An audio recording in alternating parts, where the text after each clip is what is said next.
લીંબડીમાં ખનીજ માફિયાઓ દ્વારા થતી ખનીજ ચોરી સંદર્ભે જિલ્લા કલેક્ટરને રજૂઆત કરાઈ। લીંબડી તાલુકાના નટવરગઢ ગામે બળજબરીપૂર્વક ખનીજ માફિયાઓ દ્વારા થતી ખનીજ ચોરી સંદર્ભે જવાબદાર અધિકારીઓ આંખ આડા કાન કરી રહ્યા છે, ત્યારે પીડિત પરિવારને સાથે રાખી સામાજિક આગેવાન અમૃત મકવાણા દ્વારા જિલ્લા કલેક્ટર તેમજ ભૂસ્તર શાસ્ત્રીને પુરાવાઓ સાથે આક્રમક રજૂઆત કરવામાં આવી હતી।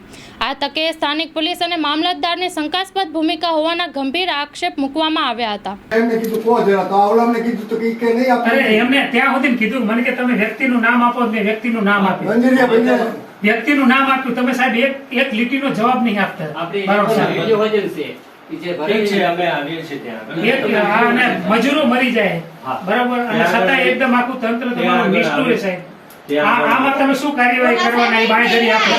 દર વખતે તમે કહો કે આ અમે કરશું, મારા માણસો આવશે, ત્યાં તપાસમાં અત્યારે જો બારોટ સાહેબ સમજી લો, આ પરિવારમાંથી કોઈને પણ કઈ જોખમ થયું ને તો આ એ તો ભાગી ગયા નો કીધું। હા એને પણ જોખમ કશું ઊભું થશે ને સાહેબ ગંભીર પરિણામ આવશે આનું। ના આપણે એવું કરવાનું જ નથી। આપણે બિલકુલ ત્યાં આગળ જે પણ માણસ હશે એની સામે થાય જો 5 મિનિટે નહીં થાય કે ત્યાં આગળ કોઈને લીઝ આપી છે કે નહીં? ના કોઈ ગેરકાયદેસર ખનન ચાલે છે। અમારે સાહેબ બીજી જમીન નથી એટલામાં અમે રળી ખાઈ।